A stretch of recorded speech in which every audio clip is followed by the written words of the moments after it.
So the leaders of Saudi Arabia, Turkey and Pakistan are set to meet on Friday. Pakistan's foreign ministry says the visit in Jeddah comes amid rising tensions in the Gulf. Shehbaz Sharif has already arrived for talks with Crown Prince Mohammed bin Salman, and Turkish President Recep Tayyip Erdogan is on his way. So last week, Pakistan joined a Saudi-led naval coalition aimed at securing the Red Sea from attacks by Yemen's Houthis. Well, for more, we can talk to Shuja Nawaz, who is the founding director of the South Asia Centre at Atlantic Council and also a former distinguished fellow there.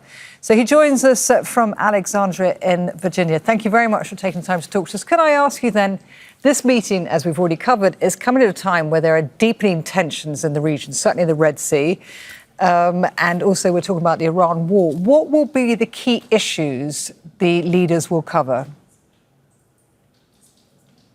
Well, first of all, we don't know the entire details. They will emerge after the meeting if the three countries decide to share them with the public.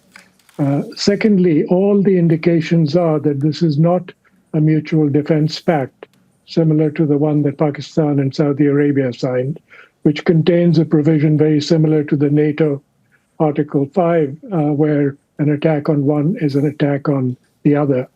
This is probably going to take shape of collective framework for cooperation on the military side, but also most likely to enhance trade relations because there's complementarity between the three countries in terms of what they can provide each other. Saudi Arabia, of course, being the emerging power in the region, which appears now to have some kind of a veto even over the U.S. actions vis-a-vis the Iran war. So this is all going to develop over time. Well, there is a history of a Saudi Arabia-Pakistan defence agreement, but how important do you think that Ankara is joining? Because, as you mentioned, NATO, Turkey has now become much more outspoken about the regional security issues, specifically talking about the danger of Houthi attacks in the Red Sea.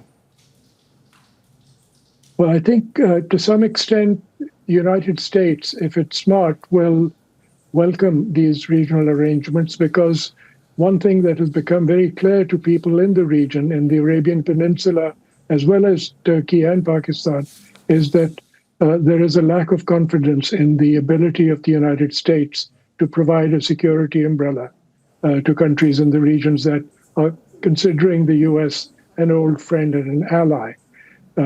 In terms of these three, Turkey and Pakistan have very old military and economic relationships. Turkey and Saudi Arabia have had an arrangement under which Pakistan based a whole brigade at a place called Tabuk, in the early 90s. So this is simply a continuation of that. But Pakistan and Turkey provide a lot of advanced defense manufacturing capacity that Saudi Arabia can benefit from. And of course, Saudi Arabia has the finances and the oil that it can provide both countries.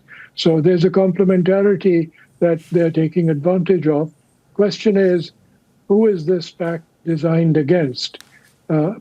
It's not designed against India because Saudi Arabia has an enormous trade relationship with India, something like $46 billion a year, much more than it has with Turkey and Pakistan combined, multiples of that. So it couldn't be India.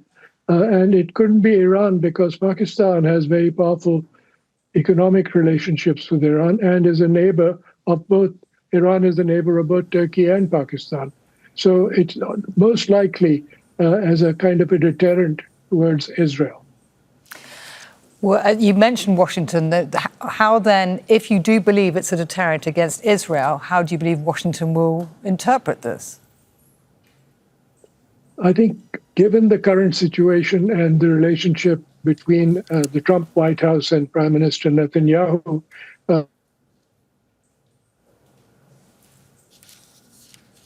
they would probably see actions which have isolated it and which the President of the United States would have wanted to expand the Abraham Accords, bring in the Saudis but that's not happening as yet. And so it appears that that could only happen if Israel was to change its position in Gaza as well as its withdraw from Lebanon. Those are the two conditions if they're satisfied, then President Trump would be able to persuade the Saudis to go to the next step, recognize the right of a Palestinian state and for the Saudis to join the Abraham Accords.